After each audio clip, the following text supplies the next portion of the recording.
What an insane 24 hours it has been.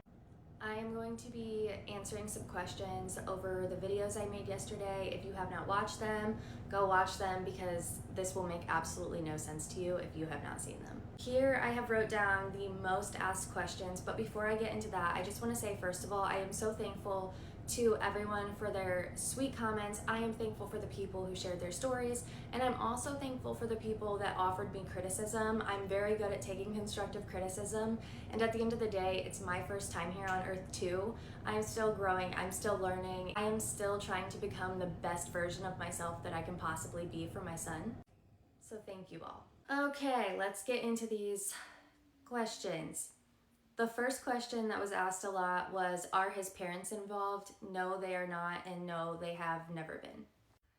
The second question was, why did you wait so long to tell your story? To be honest, I never planned on telling my story. It was just one of those things where I woke up and said, I'm finally gonna let the cat out of the bag.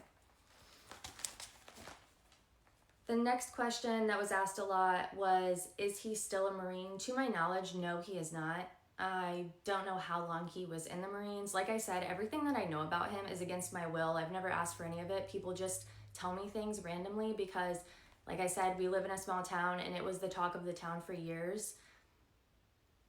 Love that. The next question, you guys. There were so many people that said things along the lines of, do you want him back?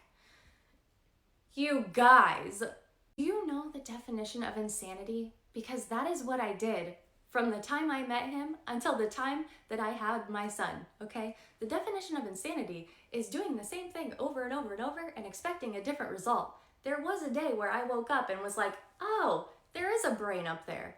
No, I do not want this man back. If I wanted this man back after 14 years and all he put me through, someone better get me some grippy socks and send me on a vacation. The next question was, will you expose his name? I really do not want to suffer the repercussions of that, so I am not going to share his name, but I will tell you his first name starts with a K, his last name starts with a P, and his first name is not Kevin or Kyle. The next question that I was asked a lot was, why didn't you file for child support and why didn't you tell the Marines?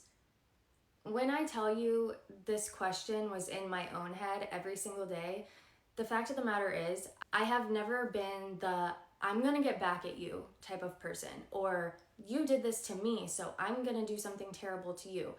That was my thing all along. The fact that I even made a video yesterday talking about this means I have grown, and I have grown a lot, because old me would have never had the courage to do that, first of all. Old me would have never been able to accept one lick of criticism without curling in a ball on the floor, crying and sobbing and bawling and thinking the entire world hated her. Moral of the story, I was trying to keep the peace, and then one day woke up and realized the only person's peace I was keeping was his. The next question that I was asked a lot was, why didn't his parents tell the wife? I have no idea. Why didn't I? We're all dumb. The next question was, does your son ever ask about his father? My son is going to be 14 in June, and he's a teenager. I don't feel comfortable speaking on his behalf because he is at the age where he can definitely speak for himself. As far as asking about him though, no. He does not ask about him, but I have always been very truthful and honest with my son about him. Aside from the fact that I have given a very rated G version about him, only because I didn't want him to meet him someday and have this like predetermined mindset about his biological father. I wanted him to experience him for the first time and not go in with all of these bad and negative thoughts if they did ever meet. I just realized I explained the last question in the last question. So just to elaborate a little more on that, I went through the same thing. My biological father left me. I had 3 different last names by the time I was 10 years old. I know all too well how it feels to have father figures that don't want you.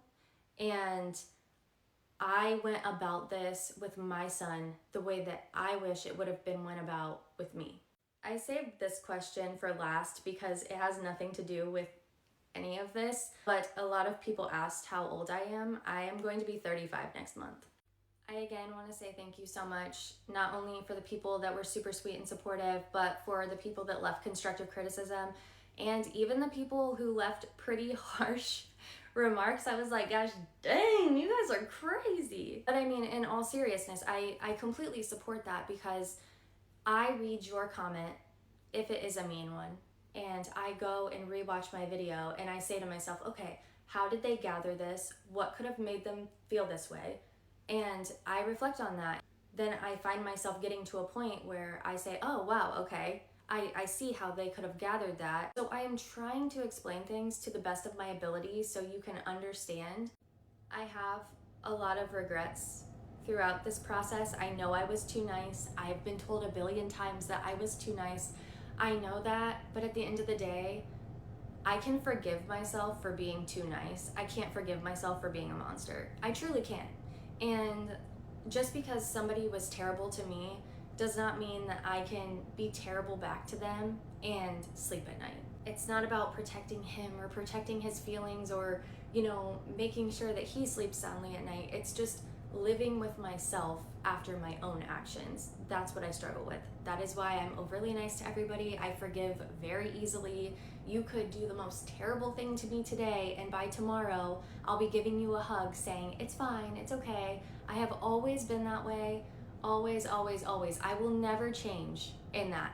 And to the people saying, you need therapy, I do have an appointment on the 12th, okay? Girl, I know. If you think this is bad, you should hear my whole life story. You'd really shit your pants. Thank you all so much for being here.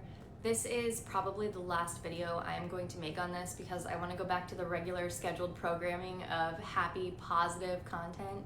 And as confused as people are why I waited 14 years to do this, I understand it looks really weird. But at the end of the day, I finally got up the courage to hold him accountable after 14 years, and I'm proud of myself. I'm glad you're all here. I hope we can all be friends, and thank you, thank you, thank you.